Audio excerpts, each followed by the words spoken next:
So I was just saying that this is my brother's fiddle from Cape Breton, and I had to get it worked on for him because it needed a lot of work. And one of the things that it needed was the bridge was bent, and so they had to straighten it. And David was saying that he didn't even know that you could straighten bridges. And I was saying that my bridge on the previous fiddle had been straightened 3 times. And on the 4th try, they couldn't get it to properly straighten, so I had to get a new one. And that one, I'll show you that one. A bridge usually lasts about, depending on how much you play, about 10 years. Like if you're like me, you're playing every day, it's going to be about 10 years. You'll 7, 8, 9, 10, somewhere around there, you'll have to get a new bridge because they curl, and when they try to straighten them, they won't straighten anymore. So this one here, I got put on, it was about, geez, it's got to be 4 or 5 years ago now. And it's a German one, it's a Teller. Very good bridge. Perfect fit on my fiddle. I love it. I was very nervous when they put it on because the one that was on there before was on for a good 10 years. And it was perfect. And when you change the bridge, you can change the sound. Because it really is the linchpin. It's what brings the vibration down to the box. So you have to have a good fit. If you ever take your fiddle to a fiddle maker and to say you need a bridge and they call you in the afternoon and say it's done, you don't go to that fiddle maker anymore. Because a proper fiddle maker will spend an entire day testing it and seeing if it can unlock more sound.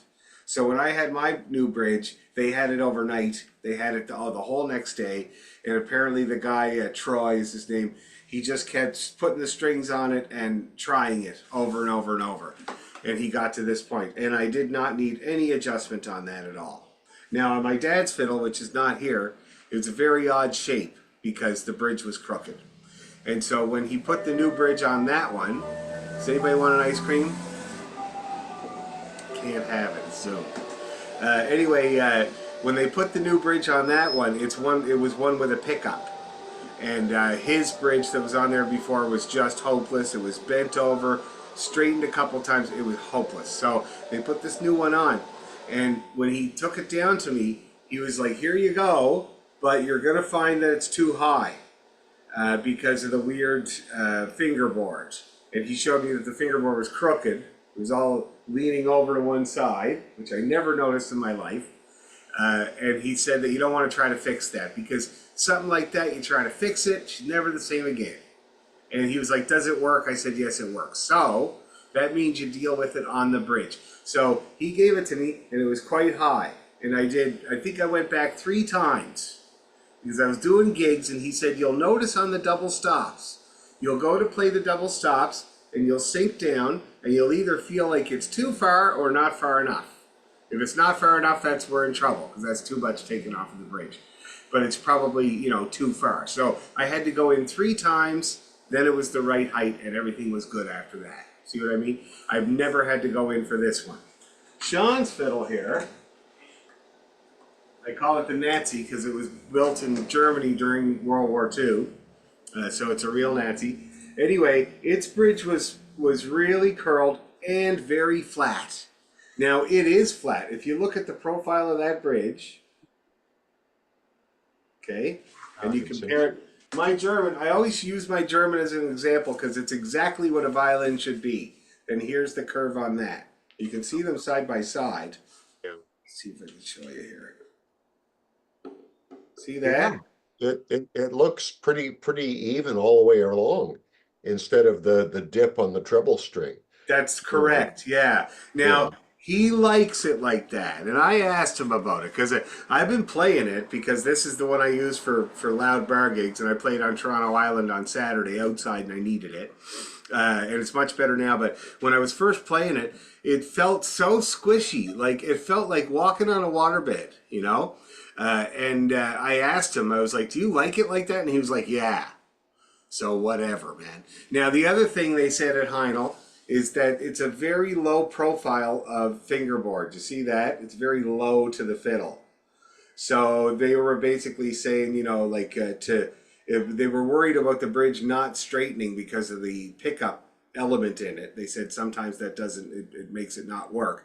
And they were saying if they had to put a new bridge on, this is very low and it could cause problems. And the other thing is, I asked him, if he wanted to plane the fingerboard because there's a dent where the B should be, and he said there's not enough there. Leave it the way it is. So that's the Nazi. I have to say that it sounds much better now. I'll just play it a little bit for you. Not near as squishy.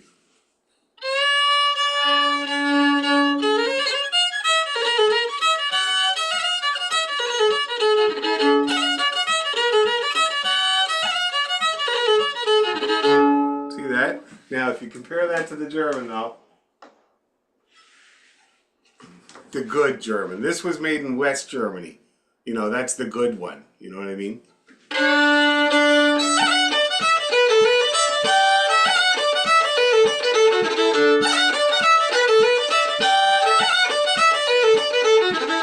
So do you hear them? Much more sound, much more depth coming out of this thing. So, kind of interesting.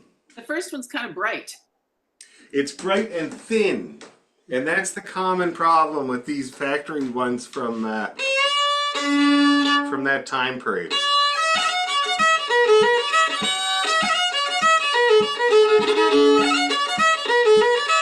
It's like it has a clothespin on its nose. You know what I mean? And that's what I always find. And when I'm looking for fiddles for people, I sometimes find that when they trot out those $2,000 fiddles at Heinel, you're trying them, and it's just like each one just has the clothespin is just either further up or further down on it. You know what I mean? So it's rare. It's rare to find a fiddle that actually speaks like that. So anyway, kind of interesting. And if you were wondering about your bridge, if your bridge is kind of curling a little bit, it can be straightened. Now, usually you don't have to worry about it until it's really going over. You know what I mean? A little bit of curl is normal. And especially if it's curled away from the scroll. So if it looks like it's leaning away from the scroll a little bit, that's actually the way it's supposed to look. Okay?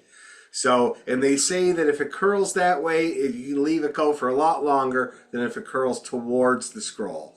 The problem being is that when it curls towards the scroll, it really affects the intonation. Oh. Okay, well, I just got this fiddle at the beginning of summer, Oh, wow. and you know, it's a nice one. It was actually built by a luthier in Windsor, a Oh, guy named Harold Robbins. okay. He's passed away now. It was made in the early 80s. So Oh, it's, cool. you know, it's about 40 years old, I guess, 40, It's 50 getting years. up there. Yeah, it's getting up there. But it's a nice fiddle. But it's been in the case for like all that time. It's never been owned, never been played. Can I see the You back know, of it? One piece back. one piece back, yeah. And it is burled. That's you got the bird's eye stuff there. Yeah, yeah. Beautiful, beautiful. And how much you pay for that if you don't mind me asking? 400. That it? Let me see the front of it. Hold it up close. I want to see.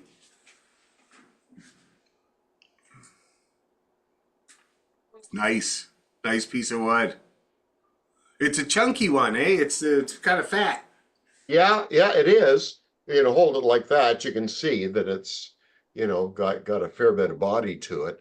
And he specialized in fiddles, but he did make the odd viola. Oh And yeah. I've actually got one of his violas here that I'm doing some work on in the summer. Not on the viola, but just Like it. playing and scoring for it actually. Oh yeah. And Now, do you notice the it's difference there, David, with the viola? I was talking to somebody about this not long ago who's also playing the viola. And do you notice a difference with the spacing?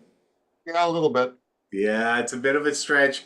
And also, it's kind of weird playing an instrument that has all wound strings, eh? This is true. This is true. It's kind You of know, nice, but but it's also weird. it's nice. My wife loves the sound of it. Of You know, she course. says, "Oh, you're a viola player." Yeah, you know, she says, "I love the sound of that thing." Now, they're That's good. I great. said, the fiddle must sound like shit then. You know, You know, it's funny. One of my students, Larry, who's getting quite good, I'm surprised at this. They're having their anniversary. I can't remember. It's a big one. It's like 60 or something, or 50. It's 50, and he wanted to play her something, and her only request was not the violin. Anyway, what are you gonna do, right? Yeah. Okay, so I thought tonight to get started, we'll just do about an hour of jamming. I've been playing a lot this weekend, so I got a lot of tunes in my head, but I'm sure you guys do too, from the summer's worth of playing stuff, and hopefully. So I thought we could have a little jam. So we'll do requests. How about you, David? We'll start with you. You got any requests? Oh dear. It's all request lunch hour. It's like those radio shows. Well, uh, part of what I was doing in the summer was I was going through books that I hadn't been through. Yeah. Okay, so there was three or four that I went through over the course of the summer. Sounds Um, fun. they were all Cape Breton books, um, all Cool. except for one. All except for one, and it was Graham Townsend. Oh, nice. You know, and I not really paid a whole lot of attention to Graham Townsend before I was given the book. Actually, I was given two of his books, and they're old as the hills, kind of thing, back Oh, in the night, yeah. you know. But nice stuff, and I Very started much. listening to him, some recordings of him on YouTube, and my God, the guy could play, and apparently he was legally blind.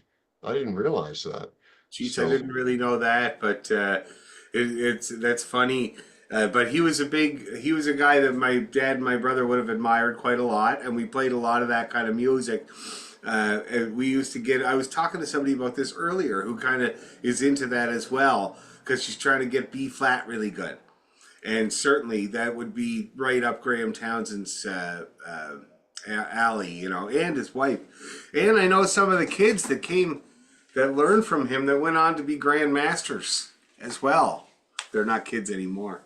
Yeah, But we were doing a set this summer with the orchestra, and it kind of reminded me of that. And I don't know if Graham Townsend played this tune, but it's called the Tea Gardens.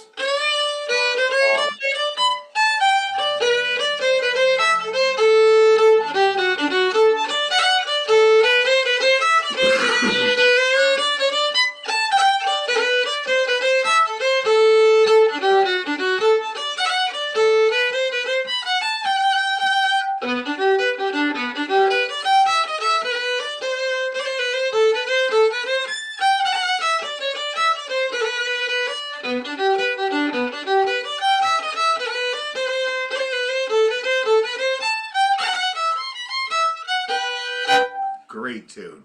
is that in Jerry Holland's Yellow Book? Geez, it might be. I think it is. He is also a big fan of that stuff as well. Yeah. It's like Cape Bretoners. All Cape Bretoners touch on that stuff a little bit. You know what I Mhm. mean? Now, me and my brother and my dad, we used to get into the B flat quite a lot, and we'd end up kind of going through it. Yeah. And we would get something my dad would call B flat itis from having to pull your Oh yeah, yeah. and get your P. No, B flat and G minor, they're great great keys to play in. On the I fiddle, it's great. It puts a little bit of a mute on the fiddle, a mellowness, Mhm. because you're playing notes that don't really speak out on the fiddle, but it's a nice thing. It's a mellow. It's kind of a little bit more relaxed kind of feel on the fiddle in that key. Yeah. Anyway, so let's see Yeah. if we can think of something like that. What's something that we've done that's kind of has that vibe to it? B flat?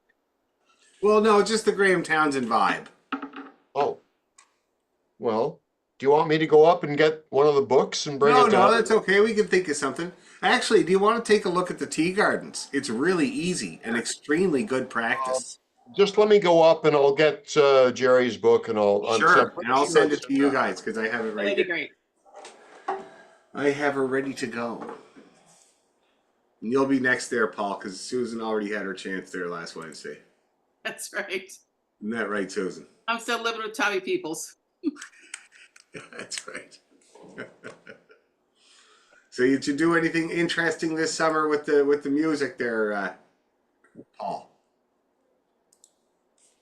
Uh, I mean, been trying to practice as much as I could. I've been traveling for work, not for music, but I wish, but wish I Oh, was traveling for music, anything but yeah. anywhere cool? I went to Chicago and then I went to New York. So, Oh, very nice. um, Chicago. I'm going to Chicago there in October. nice. Yeah, yeah, yeah. But Chicago, I was there really only for 2 days and a night. I mean, I say I've been traveling a lot. It was a lot of like prep. So I was like basically working and then having to prep for a talk I gave there, and then in New Yeah. York for a couple more days. But nice thing about New York is there was a pub nearby, and it said pub, and then it said live music. And they're like, I'm gonna go, and I'm like thinking, when you see a pub in Toronto that says live music, you're probably not going to get actually any kind of like Irish or Celtic music. But there was actually yeah, there was actually a guitar and a fiddle, and they played a couple tunes, lots of jigs. There was like a couple of songs they played, but Oh, yeah, I cool. even made a little video, so I was gonna send it over email to you guys. But yeah, it was Oh, quite definitely. good. Yeah, I but love those unfortunately, I had no. surprises. I'm sorry. I love those surprises. Yeah, yeah, There you that go. was really good. Okay, so yeah, it's in the yellow book. Yeah, and I just sent it to you guys, which is basically a picture out of the yellow book. Yeah. Now, in the version you've got, is it in B flat or is it in No, G? no, no. It's in G. It's in G. Yeah, okay. Yeah, Yeah, because this is G here. and but it goes up to the high C, which is kind of fun. Well, so it does right at the end. Yeah. Right at the very end, and it's kind of good practice. Now, there's two things about this tune that I think are really, really good to get. First of all, if you well, actually, I'm gonna. Did you guys get it? Are you looking at it yet? Yeah. Okay, good. I'm gonna play it while you're looking at it there, and and you'll be able to tell me what's good about practicing this tune. Okay, I'll just go nice and easy.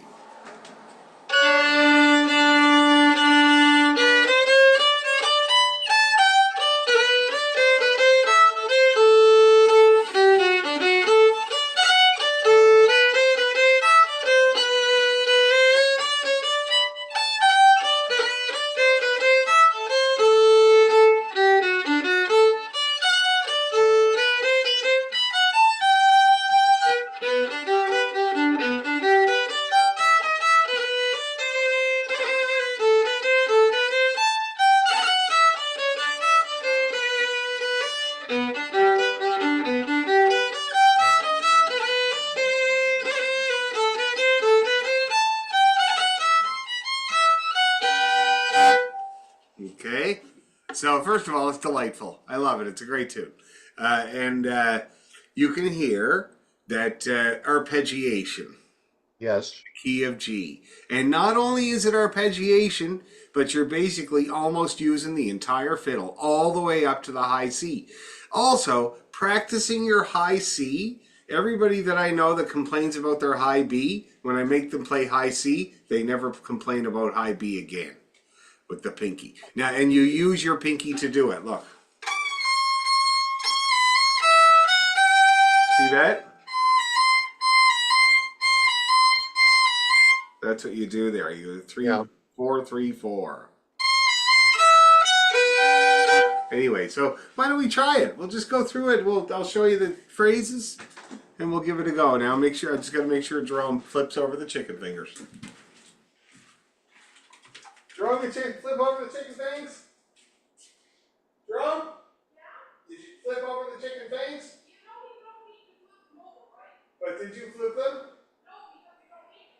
And you need to, I know, but you do need to. And you need to flip the fries. Shake them around a little bit. And they might be done very soon. I'm hoping you can keep your eye on that.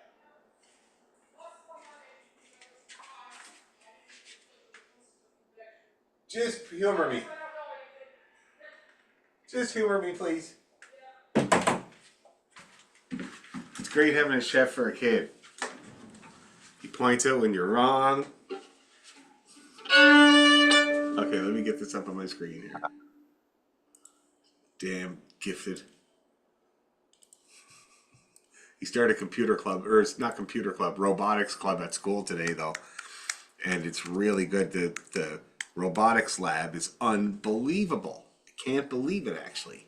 I wish I Well, had. he should build you a robot that will flip it for you, right? Like flip the.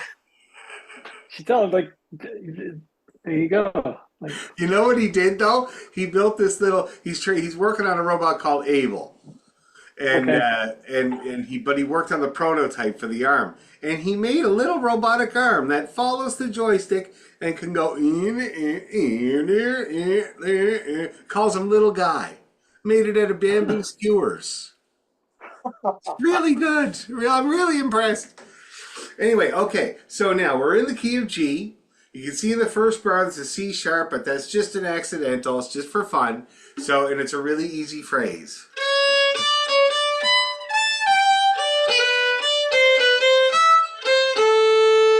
That's it. It's really easy and intuitive. And then let's just try that. Let's just try the first phrase a couple of times. And I guess the pickup note would be a C natural. Okay, 1, 2, 3.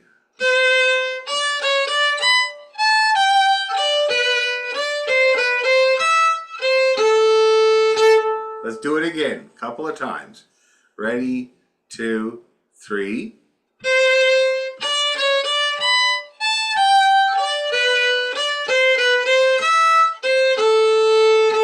One more time to be sure. Ready, 2, 3.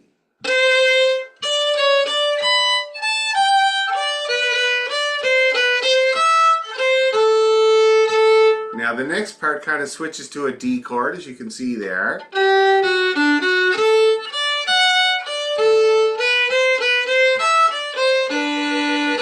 Let's try that a couple of times. Last bar of the first line. Ready, go.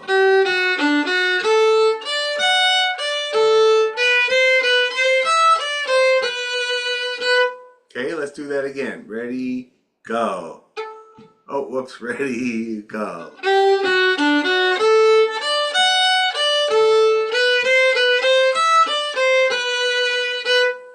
One more to be sure. Ready, go.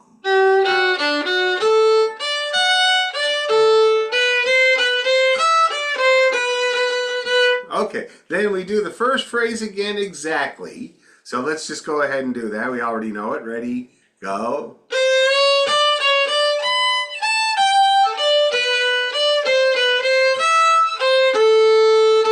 And then it continues the same way. But now we engage the high B. Okay? Yeah, that's good. Nice shaking it there by David. That looked good. So now, let's see if we can just go through that because it's very easy. Let's see if we can go through that first part. 1, 2, 3.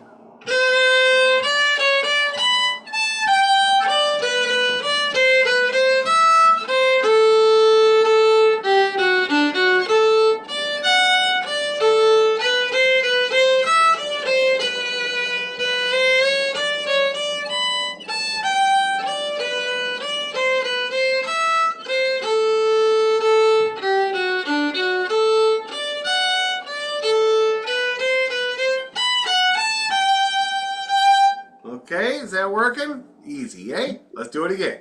Yep. 1, 2, 3.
take a little breather there. Any questions, problems, queries, or concerns?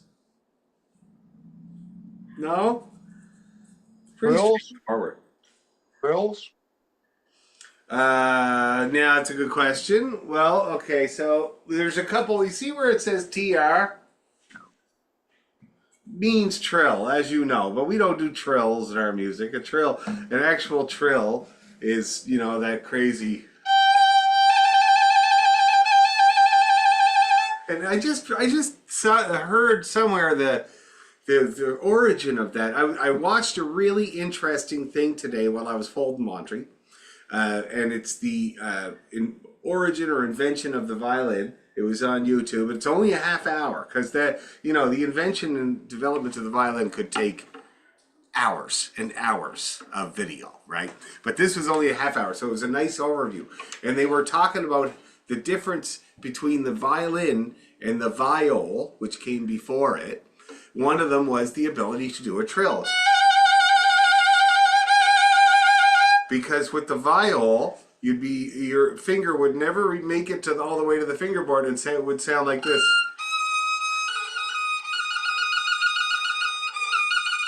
It's different. See that? Different sound. So it became a thing. And I can't remember, it was even a piece written around it. So anyway, we don't do a trill, but what we do is a grace note. So what I do is I'm weird. I hang out way too much with Irish people. So I do this little thing, and it imitates the Highland pipes, but it's actually basically the shortest roll in history. Okay? And I do it with a really short, sharp bow. And it makes a really Scotchy sound. That's what I would do there. See that? And there too. Now, on the C that comes in the next bar, you don't do that. You wouldn't do that. You just do a little grace note because you don't really have time. See that? So between the C and the B, I would put a little D grace note in there. Okay? And it's pretty well the same way for the rest of the tune. Oh no, the F. Yeah. So the last bar of the first line has a TR over the F. And I would do the same thing. I would do a little G grace note between the F and the D there. Okay? Yep. Anybody else have any questions about the first part of the Tea Gardens? Let's take the grinder to it then. I've been grinding drywall all day, and now I'm going to grind you guys. 80 grit. That's the rough one, you know? Okay. 1, 2, 3.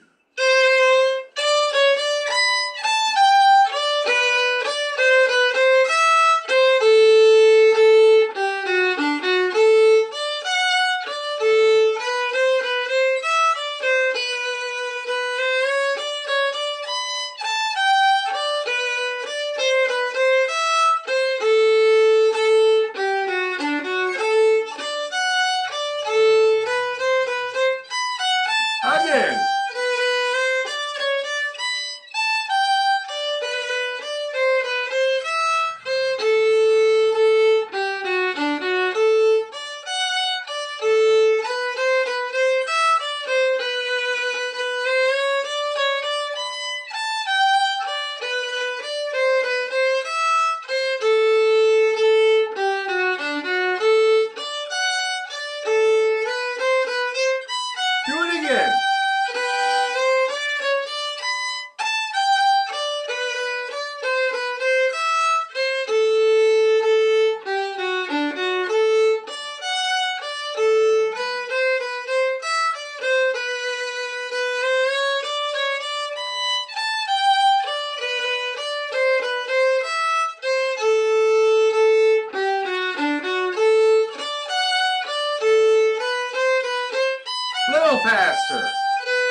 It's the third, the B and the G together.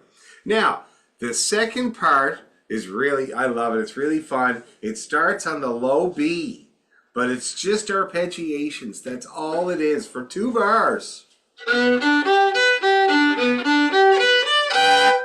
See that? Aren't you glad I made you do so many arpeggios? Like, isn't it working out and paying off now? Hey. Anyway, so that's what we do there. And then it goes on.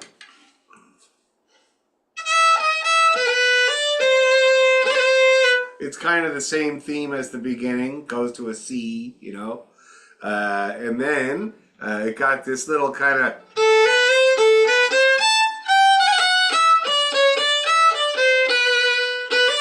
And then I'd like to do that. It's written in there too, which is nice. So let's see if we can go through that phrase. Because it's all kind of, it's 2 phrases, but we can think of it as 1 phrase. Let's do it. So this is the whole first line and part of the second line. Get your low B ready. Here's what it sounds like. The problem with B is that even when it's in tune, it sounds like a fart. And I got a nice fiddle, so it just sounds like a fart after a nice dinner. Okay, so now, let's go slow. Arpeggiate. Ready, go.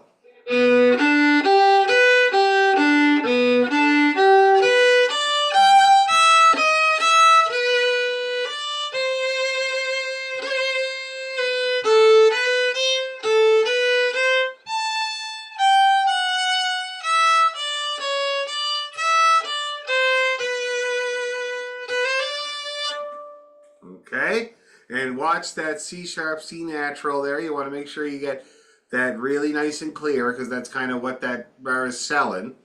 Also, the third bar in, same idea, the chromatic shift between the D sharp and the D natural. You want to make that nice and clear. Let's do it again. Slow. Ready, go.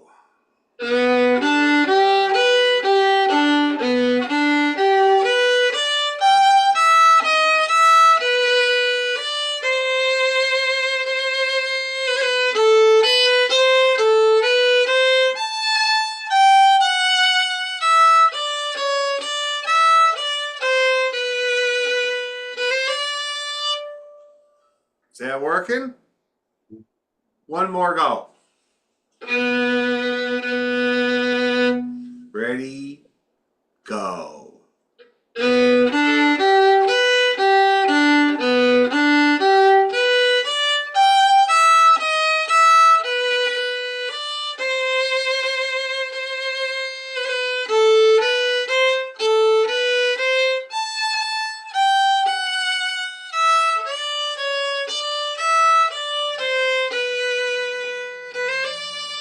Okay, now let's get this second ending right away because the first bit of the B part is not that hard. This is the hardest part. So we do this move. And that's a tricky lick, okay? Because you go from E to A at the end there. It's not intuitive. Let's just play that. That's 8 notes there, okay? Ready, go.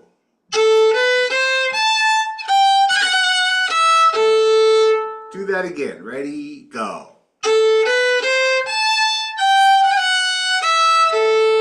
One more to be sure. Ready, go. Okay, then you do the heroic leaping up to get the high C. Now the nice thing is, you see the fingering that they have written in there? You gotta love Paul Cranford because he notices things like this. So, and I talked to Jerry about this actually. The high C. So there's 2 ways to get your high C. You can go to second position, second or third position. That's a lot of a big jump just for just for playing 2 high Cs. But a lot of people use second position to get to high C. Second position is where the first finger takes the place of the second finger. See that? It's not often used, but some people use that to get the high C. And that means you can just do a simple 3-4-3 to get that particular lick. Okay? Now, what I tend to do is I just kind of tend to reach up there. See that? So I'm not really shifting. And you don't need to really actually reach up to get the high C. Watch this.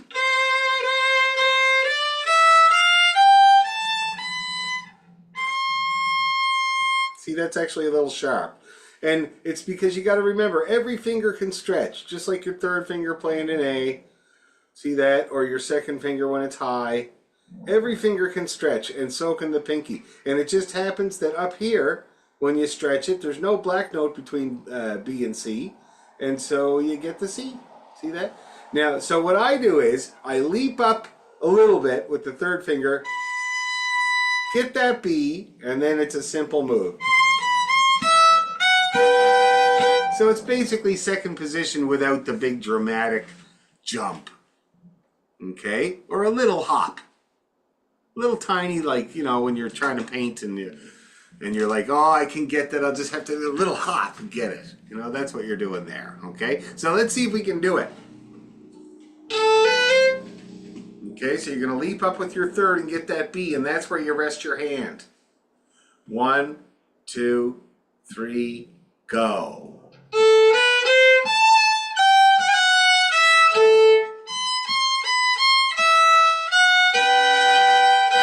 Let's do it again. That looked like it went pretty well. Let's do it again. Ready, go.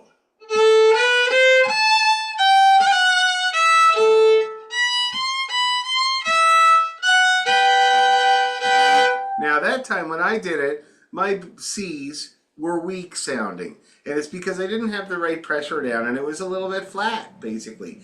If your high C has that weak sound, it's probably a little bit flat. Okay? So press nice. You have to press nice and firmly with that pinky. It's a weak one. Let's do it again. Ready, go.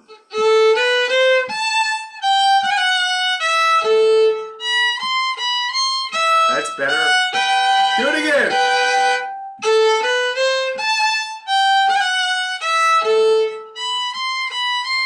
Oh, that was nice. Do it again like that.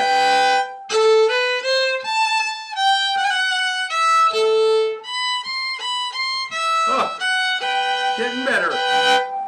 I think I'm going to get it. How about you guys? You getting it? It's not the hardest move in the world, eh? It's just a little bit of a Hail Mary. I kind of have to slam my hand up against the body of the fiddle to get it. Whatever you got to do. And you know what?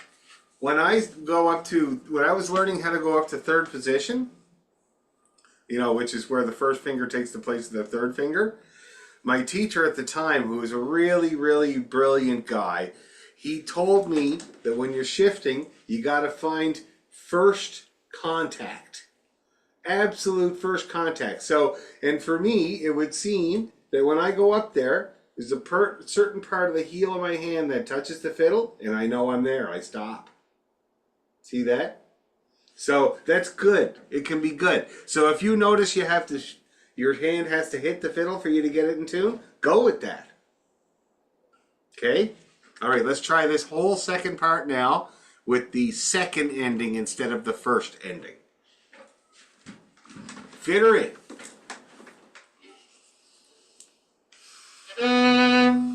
Okay, ready, go.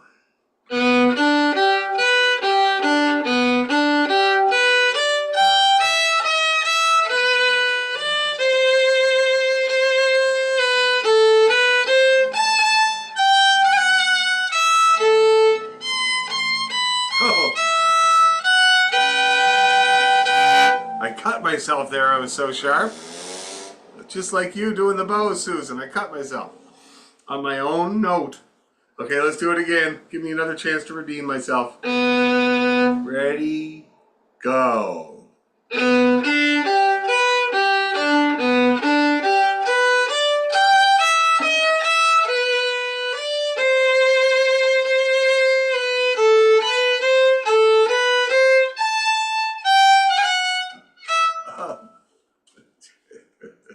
Sorry, my fault. One more time. Ready, go.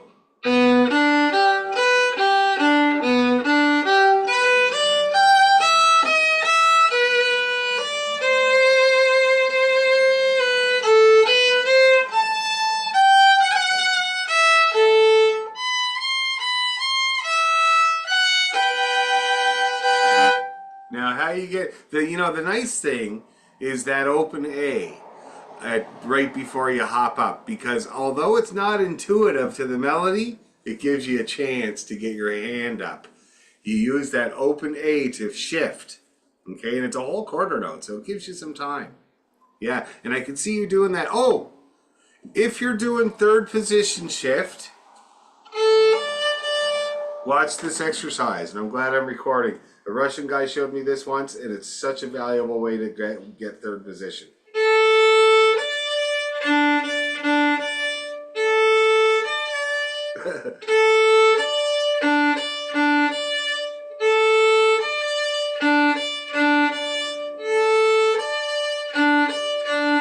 See what I'm doing there? So I'm getting the high D the easy way, and then I'm using that ear reference to get it up here. And if you're wondering, if you're not using a tuner, you can use your D string to see it, or you can do it like this. See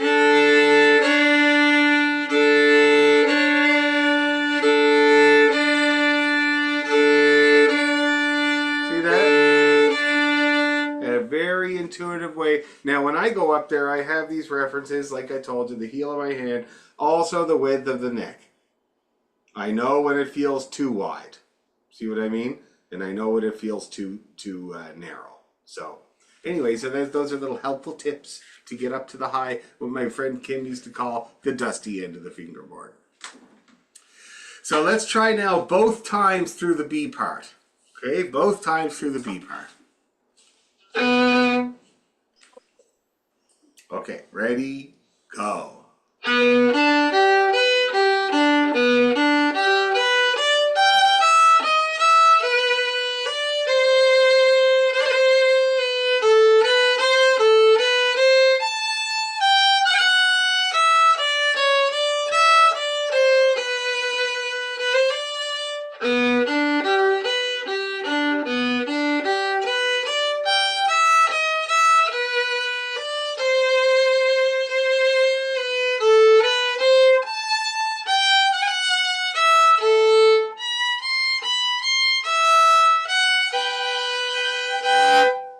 Any survivors?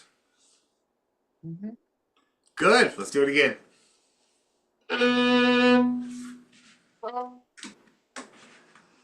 Ready, go.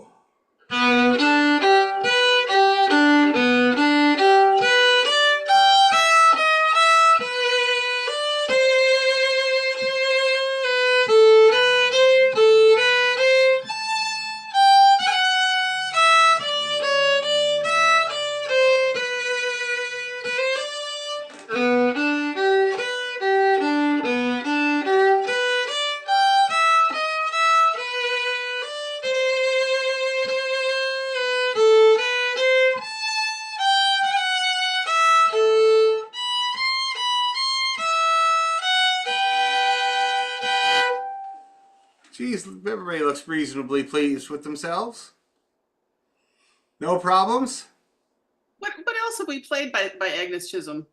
Oh, I'm sure we played a few tunes. He was a great fiddle player that kind of had his heyday in the 50s, 40s, 50s.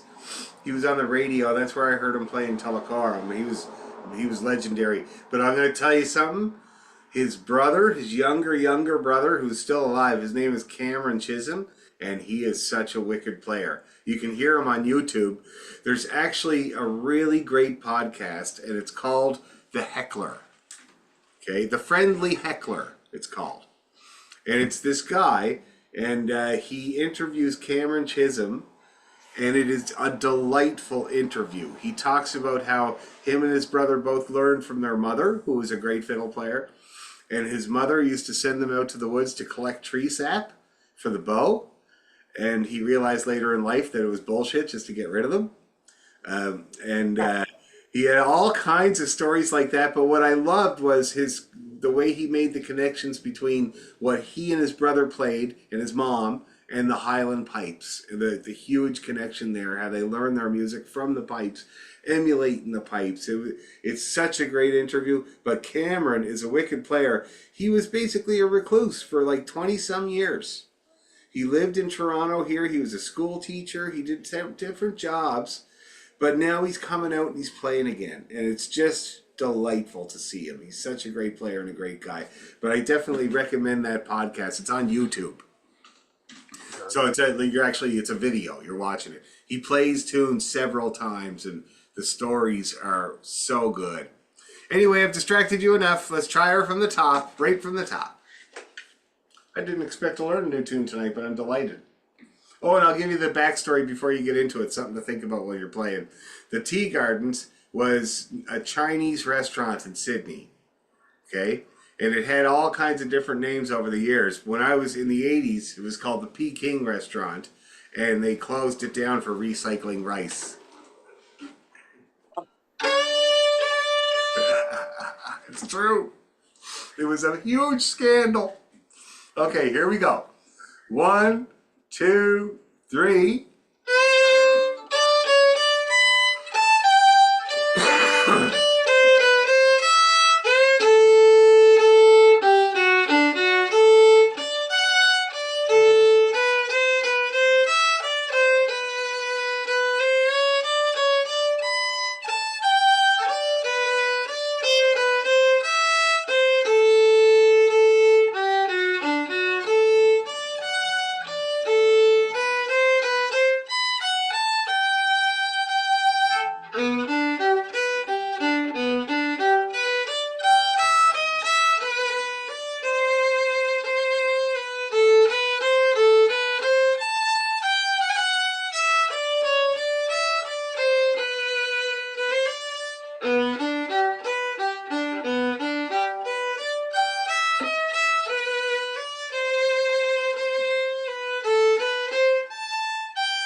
Again.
One more time.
Take a little breather there. So we only play the A part once? No, we played twice. Did we? I might have skipped one. I get, short attention span. Yeah. No, I was like Susan. I saw the repeat and I went, okay. But you didn't play the first ending. You went right to the second ending. So. You see, that's my dad's old rule about four-way stops, right? I stopped there yesterday. That's plenty. Any problems though? Oh, just you missing the first ending. Besides that, You having any problems with it, Paul? No, it's not a hard tune, eh? Yeah, I mean, I was actually trying to do both like second and third to figure out which one I like more, and honestly, they work out to pretty much the same thing. Oh, I Even forgot to if, tell you guys Jerry Holland's rule for it. oh, okay, Because we talked about the high C a few times, me and him. And he said that in the studio, always hop up to second position. Always. Because if you don't, if you need to go from C to B, you can hear the slide if you on the recording. See, you can't do it without the slide, he said. You can't do it. And unless you're going for that, and I'm going to tell you something, here in the Celtic world, we don't slide down. That's for bluegrass. We don't do it. So he would avoid that by hopping up to third position. But if he was playing in person, like playing live, he would just use the pinky. Hmm. And then, so from not even second. first position. Okay. See that? Oh yeah, for me it was either second or third position because I'm Yeah. I'm find second position confusing. Very like I would like actively avoid playing back when I played classical, right? Because No, I know. I always That's it. kind of avoided it as well. It's finicky. It's like it's a little bit weird setup for your hand. In this particular tune, I think you pretty well have to do it unless you go to third position. I think it's easier to do the second though because then you're just back to normal. And like I said, I almost don't even shift. right. You can almost do it Yeah, no, just you by don't reaching. really shift. Yeah, you don't really need Yeah. to shift for second position, no. But anyway, Or at I least in always this like one. to tell people Jerry's little rule there because I think it's very clever. In the studio, when it's audible, he used the 3-4-3, but in live, he'll just jump around. And it's also kind of more fun to jump around. You know what I mean? Anyway, let's try this a couple more times before we're done. I didn't expect to learn a new tune tonight, but I think it's a really good one and good practice Okay. for the key of G. A couple of more times, and I'm going to speed you up. You're not going to feel a thing. Don't you worry about it. Oh, okay. 1, 2, 3.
Again.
faster.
All right, now, can anybody identify the strange thing about the tune?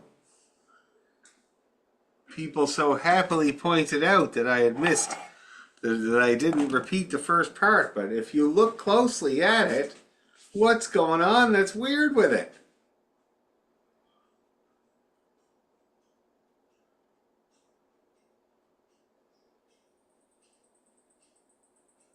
The first part is twice as long as the second part. Is that like unusual? Yes, So Yes. maybe that's when we get a little bored when we start it over again. I think so, and I'm wondering about this number 2 ending here, if you played, that would be a long first part, and then the second part is just a regular 8-bar part that you repeat. You see that? So that's weird. I would have to go back and look at Jerry's record that this yellow book comes from, or which one, and listen and see if he does double first part. I would be surprised. And if that's the case, that means that Paul Cranford made a mistake, which is earth-shattering. This could bring down the entire traditional music world here. I have to be careful about how the information gets out. Anyway, I will check. But that's the Tea Gardens. It's great fun, great practice in the key of G. And next time we'll try speeding it up again, or a little bit more. So basically, what are we aiming for speed-wise on this? Okay, that's a good question. So dance tempo, which I'm about to get very familiar with because I'm playing a 2-day fesh on the weekend. So I'll have the metronome going. But dance tempo is usually about 110, 115 or so. So let me just show you. Here's 112. That's a good average.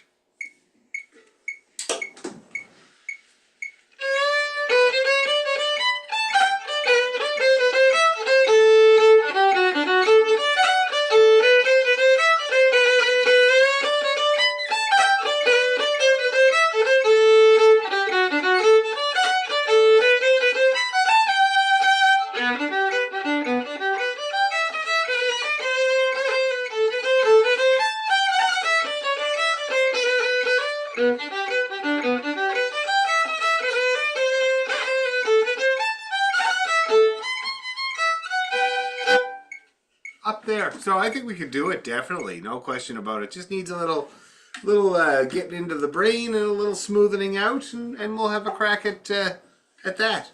But we'll do stately pace first. Now I was working with this lady today in New Orleans, and she's been to a bunch of camps and had a bunch of teachers, and she's really having trouble just kind of putting it all together. You know what I mean? The technique and the ornaments and stuff like that. So I told her about the stately pace. She was quite delighted to hear about it. 90 on the metronome with a good rhythm, and getting all the left hand and right hand things in at a manageable tempo that still has rhythm. And she's really delighted with that. She's going to run with that. So we'll do the stately pace first, and then we'll make a few stabs at the fast. Okay? And I think that's great for tonight, guys. Thank you very much. Great to see you all. Okay, thank you, Dan. We'll see you next week. Thanks, Dan. Bye. Bye bye.